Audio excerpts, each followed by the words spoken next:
Where are we? Dude, what is that smell? I don't like this. Why are you chained up? Ooh, this is kind of kinky. Hello, Mark and Michelle. I want to play a game. Oh, fuck, marry, kill. Never have I ever? 7 minutes in heaven. Oh, no. Wait. Is this our new intro? Ooh, fancy. You thought the game was over, but it's only just begun.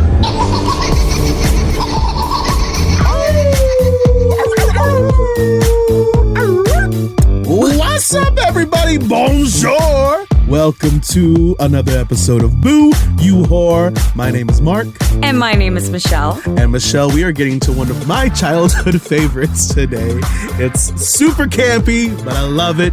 It's an American Werewolf in Paris, released in 1997, directed by Anthony Whaler. And the main cast includes Tom Everett Scott, Julie Delpy, Vince Viloff, Phil Buckman, and Julie Bowen.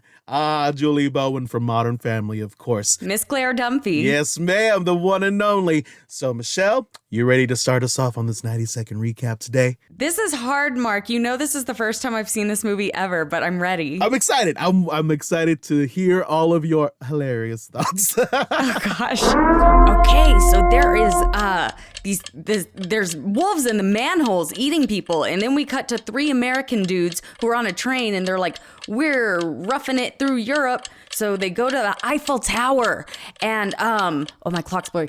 They go to the Eiffel Tower, and they decide to bungee jump, but there's a girl there, and she's about to jump, and so he saves her, but then his friends save him, and so then he's like, he goes to the hospital because his face is all busted, and he sees her, and then he's like, no, I think I love you, and so they go to a club. And this guy, this mean man opens the door, and they're like, we're looking for, what's her name? And they're like, she's at her house. And so they go to her house, but she's in a cage. And then, because she is a werewolf. And then these French guys invited these Americans to a club where they are all werewolves. They turn into werewolves, and they feast upon all of the people they invite to the club. And Andy, who is the American, he gets turned into a werewolf, and he wasn't supposed to, but they offer him a chance to join them, but he refuses because he won't kill his friend. And then Seraphine and him are in love, and they're trying to find a cure to cure them, but the only way to cure your werewolfness is to kill the werewolf and eat the werewolf's heart who killed you. And so they do that. So he does that. And it was the French guy, the mean French guy who was luring all the Americans. He kills him, and then Seraphine, and they fall off the Eiffel Tower in bungee jumping style, and they live happily ever after. They're married. That's the best you've ever done. You didn't look stressed at all. So at the end, they bungee jump off of Lady Liberty's crown in New York City as a married couple, Andy and Seraphine. Whew, okay. I couldn't remember her name for the life of me. Just to get that out there, so it was a happy ending. I was hoping it was like a teaser for a sequel into like American Werewolf in New York City or something. I don't know. Well, I mean, it would have just been a werewolf in New York City. No, because he's still American. Okay. If you could pick like any city to have one of these movies in, what would it be? American Werewolf in Paris, Texas. Paris, Texas. That'd be funny because they'd be like, yeehaw, lassoing the werewolves. Lassoing baguettes and things like that. I don't know. I've never been to Paris, Texas. Have you been to Paris, Texas? I haven't either. Is it zhuzhed up Paris-y? France-like? I don't think so. I think my friend's from there, and I think it's pretty country. But I would pick Las Vegas. I love Las Vegas movies. Oh my gosh, yes. Yeah, just werewolf in Vegas. And he's like playing a slot machine. That'd be great. Yeah. Now, Mark, I've got to tell you, I've seen some weird stuff. This is one of the weirdest movies I've ever seen. No, compared to your Sharknado-ness and your zombie priests. No. I don't know. And I will tell you why. Because it wasn't like campy enough and silly enough to be like, that's the point and it's obvious, but it wasn't scary either. Like it was a weird movie, man. I'm not saying I didn't like it. No, for sure. It was definitely one of those late 90s horror comedies. So they definitely were capitalizing on the comedy in the horror movies then, because this movie is filled with comedy and it's written in there and it's so goofy. But I think that's why I liked it so much back then, because I guess it was kind of like watching goosebumps or something to me. I was like an adult goosebumps because it wasn't too scary, but it was like, I love the effects. The effects were really cool in this. Granted, not the computer effects. We'll talk about that later. That's a whole section of the podcast. All right. Well, we will get into it. We will get into it. Yes. But I love the transformation. And I saw this one before I saw American Werewolf in London. I think I just happened to see this. I think my parents rented it or something like that. And I remember specifically like a whole week where I watched this movie nonstop. I was eating those little Twizzlers. You still eat Twizzlers all the time. But I was making Twizzler necklaces while I was watching this movie. I have that. I recall that specific memory. And you know how everyone likes these nasty ass dry candy necklaces? No. I was making Twizzler necklaces. The candy, that's the best. Well, I guess I was assuming it was going to be an older movie because the one in London was, but I was pleasantly surprised it was in the late 90s. I noticed there was a joke like where there's like this intense intro. It's like, dang, the symphony is going. And then they're literally like showing a symphony. I was like, I thought that was really fun. I thought that was interesting, even though it had nothing to do with anything going on, really. That's why I felt like it was kind of a joke. Exactly. It feels like it's going to start off more serious than it is. And then once you get to the Americans, they're like, all right, 200 sex points if you ask her for her number. Yeah, I was like, what? Sex points? What's a sex point? Oh, my goodness. Oh, and Andy was like, no, the European girls are more, sophisticated. And their friends are like, yeah, that explains the hairy armpits. I was just like, what's happening here? Who wrote this? And then what's her name does have them later. Later, she's shirtless. And I was like, oh, dang, she does have hairy armpits. Way to commit to the role. I didn't look that closely. It's when she's on the bed. Well, she's a werewolf, Michelle. Oh, right. That's true. I mean, you can't unwolf all the way. You know that. That's one of the rules. You're going to say you can't unwolf all the wear? I was like, the what? That would have been funny. You can't wear all the wolf. Wear all the wolf. You can wolf all the wear. That wolf is weared out. The whole movie, I called Andy Weird John Mayer. That's really funny. That's yes, he does. He's like a weird John Mayer, right? I mean, I feel like he's a little bit more approachable than John Mayer, but I did see him on that little New Year's Eve thing. He seemed a lot. He was hanging out with cats. I saw you with lots of cats. He was funny. He was hanging out with cats, and he seemed a lot more chill than I thought. Yeah. I just was like, Body is a Wonderland. That's all I had in my John Mayer memory bank. I know. Body is a Wonderland. You remember back in VH1, the old days? Oh, yeah. You just watch all I use my hands. Well, you gonna use your feet? What's happening here? Sorry. Waiting on the world to change. Waiting on a girl to change into a werewolf. Oh, you got so hairy, baby. Got 6 nipples, lady. 6 nipples? Waiting on the world. Did you see that? She turned into a werewolf, and then she had 6 nipples. That's the first thing I noticed. You noticed the nipples, but not the armpit hair? I'm sorry. Well, yes, there's 6 of them. And you're a man, so you were looking for the nipples, not the armpit hair. Well, you were like, are them titties gonna turn into werewolf pectorals? Nope. 6 werewolf titties. She was gonna have those post-having saggy puppy titties. That would have made my life. I would have laughed so hard. Imagine she's like tearing up some shit, tearing up someone's face, and them titties. I'm sorry. It's just werewolf titties. Werewolf titties. Oh my gosh. So that Vince Viloff was the only person other than Claire Dunphy that I even recognized in this movie because he's the tongue ring guy in Rat Race. Hey, Mom is watching us and I'm laughing right now.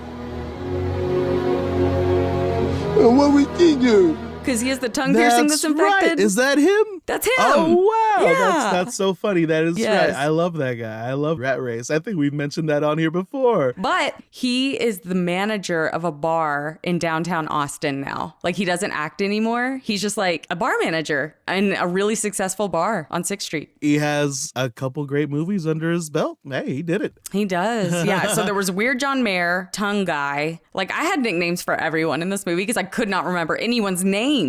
Swole Jesus. Swole Jesus. Okay, so their third best friend, who survives and, is there for their wedding at the end of the movie, is kidnapped by the French werewolves and is hung up on a cross. He's, like Jesus. And then during the chaos of the party, he comes out of runs out with the cross. He comes out of the flames and everything, still on the cross. And the cops do the sign of the cross. Like, oh my goodness. That was a really funny moment. That was such a 90s trope, was the whole backpacking through Europe. I feel like children now don't do that anymore because they're like, no, we saw Taken, which came out later. So pre-Taken, this was a big thing for I feel high school guys. They'd take a year off, not go to college, and they would backpack through Europe. And it was super extreme and rugged. They even had a map. He had a map of the entire world on the train. He's looking at the map of the world. I'm like, how is this going to help you?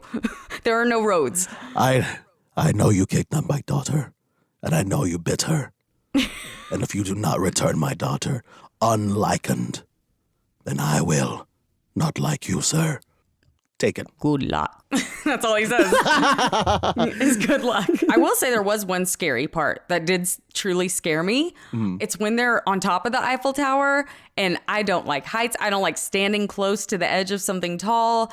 It gave me the willies. That was the scariest part. I thought that was really cool. And, they actually filmed that at the Eiffel Tower. Did they? They got permission to film that at the Eiffel Tower, which is so cool. I'm sure, a lot of the dangerous stunts weren't filmed like that. But I was like, did he really bungee jump? Yeah, they had access to where most visitors don't have access to. And it was so cool. And it was so cool looking. Like that. I really like the visuals of that. So let's get into the werewolf CGI effects. This at the time. The CGI was just astounding. This at the time was astounding. This was considered the height of CGI. Do you remember it looking more real back then when you watched it as a kid than it does now?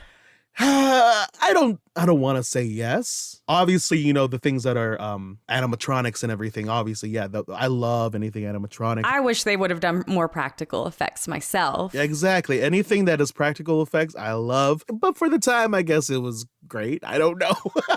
But yes, they look hilarious now. There's things that I remember watching in the 90s and being like, oh, that looks so good. And then when I'm older, it looks bad. Jurassic Park still looks pretty dang good, FYI. And okay, I'm glad you mentioned that because a lot of the people who worked on Jurassic Park worked on this movie. Well, what happened? You mean with the effects and stuff? Maybe it's the hair. I saw a behind the scenes kind of a thing. But I think the hair was considered really good during this time. Look at the way this hair moves. Well. But I'm just okay, wait a couple years later and Shrek looks a lot better than that. I have 3 things that they look like. Number 1, they just look like weird creatures from Harry Potter. Looks like something Voldemort would send. It's true. It's true. I'm a huge fan of Ink Master. I love watching Ink Master. I'm a major tattoo critic, and they always talk about werewolves or wolves are very hard to tattoo because if you do it front on, their snout gets squished and it ends up not looking like a wolf. And I feel like that's what was wrong with these wolves was they didn't have an elongated snout, and so it was weird. But number 3, remember those books, the Animorphs? And how on the front, yes, it's definitely levels 1 through 5. They took a picture of the Animorphs cover and they're like, this is our werewolf. Yes. And the werewolves are level 4. If a complete werewolf is number 5, yes! This was number 4. And that's what they looked like. That is very true. Oh my goodness. The creepiest one. That's what they look like. Because why did they do that, Mark? They don't in the London one, he looks like a wolf. This is a weird human hybrid. Why? Because they thought it looked creepier. They thought they just thought it would look creepier. No. I mean, it looks off. It looks off-putting. That's a nice way to put it. What was your second take? I want to get back on that. Ink Master. Oh my gosh. Who was the host of that? Ray Romano? Dave Navarro. Did I say Ray Romano? Ray Romano. You have to drink, Mark. Ray Romano, host of Ink Master. Did you know I look just like Dave Navarro? I was hoping you'd say Ray Romano. I was going to say yes. I've been trying to tell you that for years. I look just like Dave Navarro. Wow. Are you sisters? We discovered that because I kept being like, Dave Navarro's so hot. And Mark was like, it's because he's the male version of you that you think he's hot. And I was like, oh, maybe. Spicy Dave Navarro. You hear that, Dave? But I had a good idea for a werewolf tattoo. Oh. You put it on your elbow, and when it's like this, it's like normal face. And when it's like this, it's snout. Okay. Oh, normal face, snout. Normal face, snout.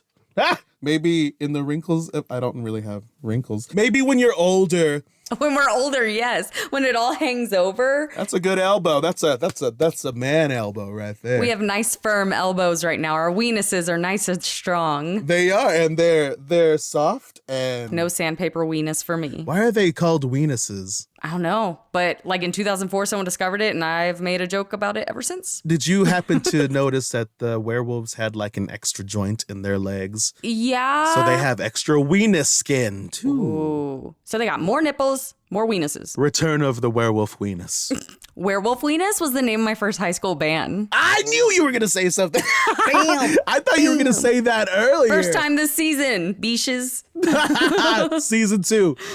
What if only your weenus turned into a werewolf? Like I just have like a little puppy on my arm. Hey, what's up? you just had hairy weenuses every full moon. I'd wax them. Well, I mean, they go away the next day. You're going to wax them every full moon? Yes, because then it won't come back. Oh my goodness. Okay, I did want to ask you. So how do you think the French werewolves sound? How does a French werewolf sound? Do a French werewolf howl. Give us a good one. Oh, that's a good one. What is yours? That's just a Seth Rogen werewolf. Yes, I was about to say, why is he Seth Rogen? I'm a werewolf. Ah! That was really good. I love your Seth Rogen. I just love being werewolf. It's really cool. I can smoke so much more weed. I swear. All right. How did you like the movie? I know it's very campy. I think that's why I like it. Like, I know they're not playing it campy. Yes, they are. Those zombies? Come on. The zombies, yes, obviously. But I mean, like, when they're just acting. Oh, yeah. Like, his acting's a little over the top. But I still like Andy. I think you really like this movie because it's the werewolf version of Dusk Till Dawn. Did you notice that? In style. I mean, yeah, I guess the underground clubs. Yeah, I guess so. Yeah. Okay. I actually probably like this one more than From Dusk Till Dawn just because there was more funny stuff to laugh at throughout the movie. Mm-hmm. Like when Seraphine is walking through the hospital with a heart in a Ziploc bag, no one cares. And I'm like, she has a heart in a Ziploc. Even if she was transporting that heart, it shouldn't be in a Ziploc. Well, the doctor did run after her and he says, "Did you see a woman? She stole my heart." And then Andy says, "I know what you mean." It was good.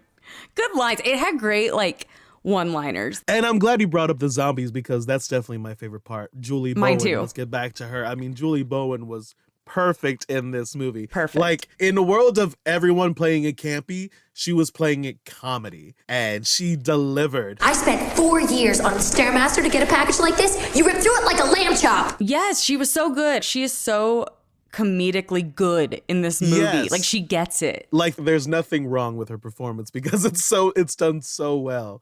She plays an American tourist there and she runs into Andy at the restaurant and he like sniffs up her butt.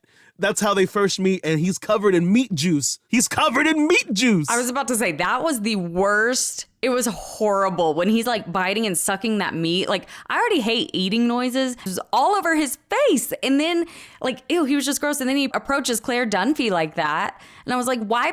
Get a napkin, brosive.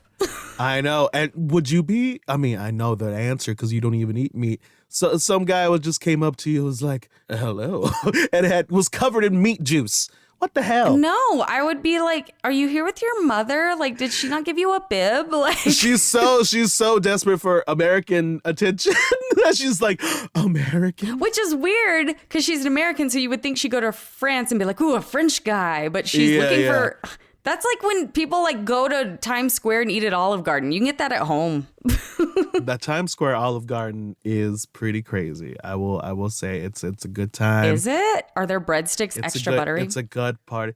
No, they're extra. They're just extra because they're in Times Square. So they're extra costly. It's either that or Chili's, one of the two in Times Square. Best eaten in New York. Chili, baby, barbecue sauce. So when Andy shows up to Seraphine's house after the hospital, you notice he has that bandana on his head. He looks like the goofiest gangster in the world. It's just like, oof. I know he had like a head injury, so I was like, maybe he's just trying to like cover it up. But I was like, Y'all couldn't get a cap?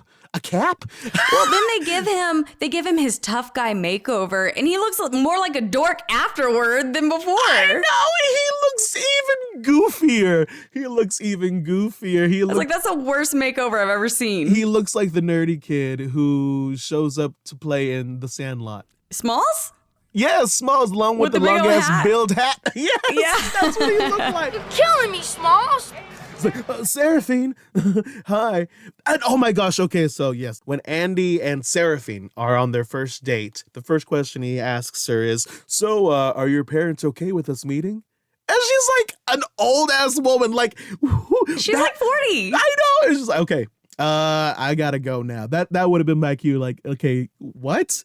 Who are you, sir? Do you need my parents' permission to take me out? I'm just saying, on that date, that whole scene with the condom and the blowing bubbles, that was directly stolen from Coneheads. What have you done to your cone? I am not a little cone anymore, Dad. Maintain low tones with me. Maintain low tones. Now go to the hygienic chamber. Coneheads, yes. Coneheads. Such a treat. Because Beldar's in the car chewing, and Sinbad's like, you got any more of that gum, man? And he hands him a condom. He's like, never mind, I'm good. And then he blows the big old bubble. I was like, these people are major Coneheads fans because they stole that ish. It's an homage. A homage. A homage. Okay, so the mean French guy who loves Americans, that's his thing. I love Americans. You know that's not... So if a French guy tells you he loves Americans, you run because you know that's a lie. You run. You lie. You liar. You do not. There were too many of these men that looked like him. I kept getting confused and thinking he was doing something. I'm like, nope, that's just another bald dude. They were all bald. Yeah, they were all bald. It was like, well, that's a choice. I know. How am I supposed to tell them apart? They're not a major character. And the door guy was like the most meek door guy in the world. He's like, oh, okay, come on in. Oh, okay, ask the boss. I was like, okay. Didn't it look like the transformation into a werewolf hurt? I mean, it obviously does hurt. And he was like burning. He was like burning, and then it was sizzling. The water was like boiling. It was just really intense. And it was really funny when Seraphine was turning, when you first saw her turning, and it was like her neck, like, oh, that's when you see the 6 nipples. That's when you notice it. I'm telling you guys. Yep. And they were like, we got to get this bitch some 6 nipples because everyone's going to laugh. And I did. So I'm about to reference a movie I know you haven't seen. Okay. But in, I believe it's Breaking Dawn, the Volturi, who is like the vampire government royalty, they lure tourists into like this pretty castle and then lock the doors and just eat them all, kill them all. And I thought about that with the party scene. It's like literally the exact same thing. The Volturi is in like Italy, and they're like, all right, now if you'll come around here, you'll see the blah, blah, blah room. And then you hear people start screaming and they just like shut the door. And that's what I thought of. It's also kind of like Blade. And Dusk Till Dawn. And Dusk Till Dawn. Wow.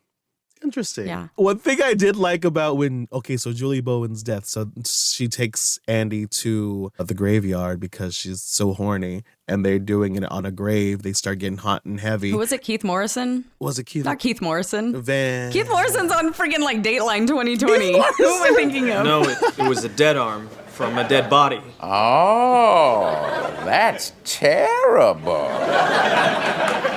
You seem kind of psyched. No, I'm bummed. But I wasn't bummed. I was stoked. She's like, oh, I love Anderson Cooper. I forget who she said, what band she references.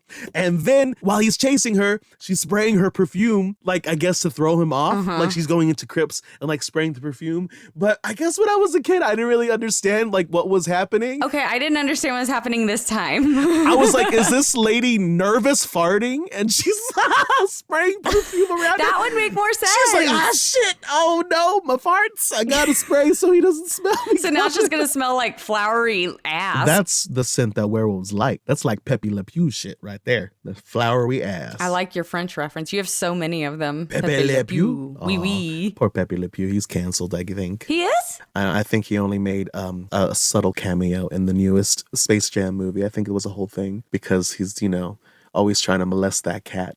I thought it was a skunk. He's a skunk, but the cat accidentally gets a white stripe painted on her, and he believes. That's right. Okay. And he's like, I do not care that you are running away.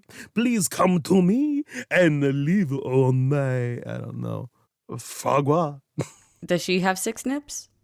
Oh, surely. Let's get in contact with her. I think we should have her on the next show. Let's do it. Okay. If someone was like, I can turn you into a werewolf right now, would you do it? It looks pretty painful, but... I mean, you could do like the Twilight ones who they're just running and then their clothes rip off and they turn real quick and it's not painful, but you haven't seen those movies, so you can't pick that option. But do they have to like wear like a stretchy fanny pack to like keep other clothes? And like you gotta have like at least a pair of underwear because you're gonna get arrested anywhere else if you just like unwolf and then your dingling's flopping. Well, in Twilight, they live on the reservation, so they're allowed to be naked. I would prefer to be a vampire over a werewolf. Oh, a vampire over a werewolf? Yes, definitely. Most definitely. It's a little less stressful. Yes, vampires can fly, they can dress cool. And they're always rich. Is that just something that you get bit by a vampire and then your bank account just like triples? I think it's because they're alive for so long, so like... Oh, well, no, because they can kill their victims and take all their possessions. Yeah, there you go. There you go. There you go. Ah, vampires. Oh, they got it so easy. If we have any vampires out there who are looking to turn anybody, but I'm not gonna be doing any of that familiar bitch ass shit. Oh my gosh. Okay, so when Seraphine is like blending up all the hearts for Andy, Oh, that was so gross. she's listening to, I can't really make it out, but it sounds like French rap. Kelleractil, Kelleractil, Kelleractil. That's French right there. That means, what time is it? Kelleractil. Kelleractil. Say it, Michelle. Are you making that up? No. Kelleractil. Kelleractil. Kelleractil. You gotta put a Kelleractil. Hanukkah. You have the when you say it. One other little fun fact, this was the first ever digital werewolf in cinematic history. You don't say. Yes. We can give them some, some leeway on that. They tried. They tried. They tried. Seraphine was a very small role in one of my favorite movies ever, But I'm a Cheerleader. Very funny movie. Oh, yes, with Natasha Lyonne and Clea Duvall. Clea Duvall, yes. So apparently Seraphine is the daughter of one of the characters in American Werewolf in London. Oh. Even though nothing else is really, from that one, I think. But You know how I always try to find little, as you said, homages? When Brad is dead and he's like a zombie, he looks just like Pascal from Pet Sematary. Even his wounds and everything. Oh. That's the ghost that haunts the Creeds, basically, and tries to help them. Uh-huh. And he's like a good ghost. But he looks just like that. And I was like, did they mean to model him after that or complete coincidence? Those makeup effects, I don't know. I'm not sure on that answer, but those makeup effects are so well done. I love when her eyeball. Yes, she's trying to whistle the first time and then blood squirts out of her cheek. So she holds her cheek and tries to whistle at them again. And then her eyeball pops out, Julie Bowen's character. And it's so funny. Yes, her and Brad, their characters' makeup was done so well. It's even the different stages of decomposition. Her, when her eyeball falls out, she's freshly dead when he sees her at the morgue, which that's a hilarious scene. Mm-hmm. How does he? Okay, so the detectives take him to the morgue. They're like, look what happened to Julie Bowen. How dare you? Claire Dunphy is saint. Sure. I had a little peppermint schnapps at my prom, but I hid it from my parents, and I kicked my boyfriend out before they woke up. It's called respect. And then he's like, all right, we'll leave you here while we go outside and talk. I'm like, you're going to leave this person who you think committed all these murders inside the place with all of his victims? With the body? Exactly. And also, wouldn't the detective be haunting him too? Okay, that was kind of my question. And the doggy? The detective's dog? I was like, do all of these werewolves have 50 people haunting them? Everyone that they've killed? I know. That was my question for you. Do you know? It's like a Haley Joel Osment. Is Haley Joel Osment a werewolf in The Sixth Sense? Shut up. Oh my gosh. So that means, no, he's a baby werewolf. So that means Toni Collette is a mama werewolf. This is Toni Collette. She has 6 nipples. Oh my gosh, Toni Collette has 6 nipples. Oh my gosh, this is the prequel to The Sixth Sense. The 6 Nips. The 6 Nips. That's freaking genius. Oh man. Let's just end the show there. Boo, you whore. It's hosted by Mark Gabaldon and Michelle Tate. It is produced and edited by Abby Anderson. And if you want to support the show, rate and review on Spotify and Apple Podcasts, and find us on all platforms at Boo You Horror Pod.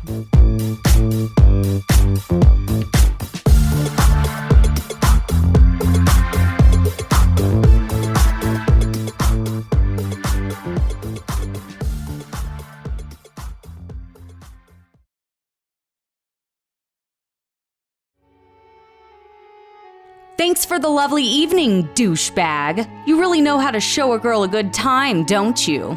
No, you are dead. No, I ain't so lucky. I am undead, and as your rotting sidekick, I am cursed to remain a restless spirit until you die.